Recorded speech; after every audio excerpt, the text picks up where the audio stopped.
Bangladesh team T20 world cup నుంచి వైదొలిగింది. అది అందరికి తెలిసిన విషయమే. దాని బదులు స్కాట్లాండ్ టీము ఆడుతుంది. అయితే బంగ్లాదేశ్ టీం వైదొలగడం ద్వారా అంటే మా దేశం అంటే రక్షణ లేదా, లేకపోతే మా వల్లనే మీకు స్వాతంత్రం వచ్చింది, ఎట్లా వైదొలుగుతారు అని కొంతమంది అంటారు. అయితే దాని మీద నా అభిప్రాయం ఎవరిని కించపరిచేది కాదు ఇది వీడియో. అయితే బంగ్లాదేశ్ టీం వైదొలగడానికి కారణం ఏంది?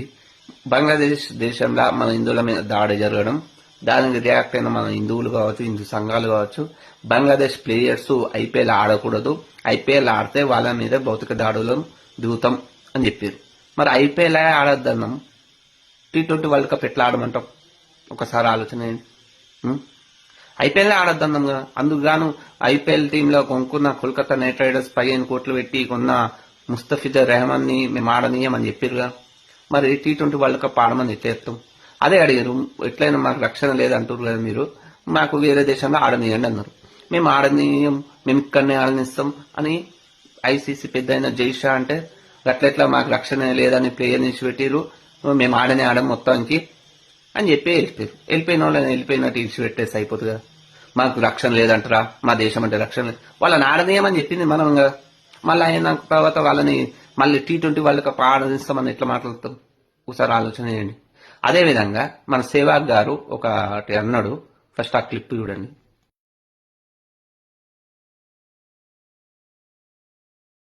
ఏళ్ళ బట్టి బంగ్లాదేశ్ టీం క్రికెట్ ఆడుతుంది, ఒక్క వరల్డ్ కప్ ఫైనల్ కైనా వచ్చిందా, ఇలాంటి దేశం ఆడుతుంది ఆడకపోతుంది అంటాడు. కానీ బంగ్లాదేశ్ టీం వల్ల ఏంటంటే 2007 వరల్డ్ కప్ లా టీం ఇండియాకు చుక్కలు చూపెట్టింది. ఒక స్ట్రాంగ్ టీం అనుకున్న ఇండియా కాస్త వీక్ టీమ్ గా ఫస్ట్ రౌండ్ లోనే వెనక్కి వచ్చేసింది. 2011లో ఇంగ్లాండ్ టీం ని చుక్కలు చూపెట్టింది. 2014 సెమీఫైనల్ ఇండియాతో ఆడింది బంగ్లాదేశ్ టీం. ఇట్లా చెప్పుకుంటూ పోతే బంగ్లాదేశ్ టీం కూడా పెద్దదే, దాన్ని చిన్న చూపు చూడాల్సిన అవసరం లేదు. కప్పు ఒక్కటే గెలిస్తేనే పెద్ద టీం అనుకోవద్దు. దాని అయిన రోజున పెద్ద పెద్ద టీంలనే చెమటలు పట్టించిన టీం బంగ్లాదేశ్ టీం. అయితే వాళ్ళకు వాళ్ళ భద్రత మీద భయం ఉంటే వాళ్ళు బంద్ చేసుకోవచ్చు, వాళ్ళ ఇష్టం అది. కానీ మనం కూడా ఆడనీయమన్నాం కాబట్టి మన యొక్క నిర్ణయం మీద మనం కట్టుబడి ఉందాం.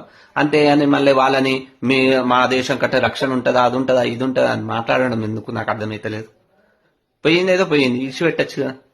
మనకే మంచిది. మన హిందువులను చంపిన దేశం క్రికెటే ఆడతలేదు, ప్రపంచ కప్పే ఆడతలేదు, అది మన విజయమే.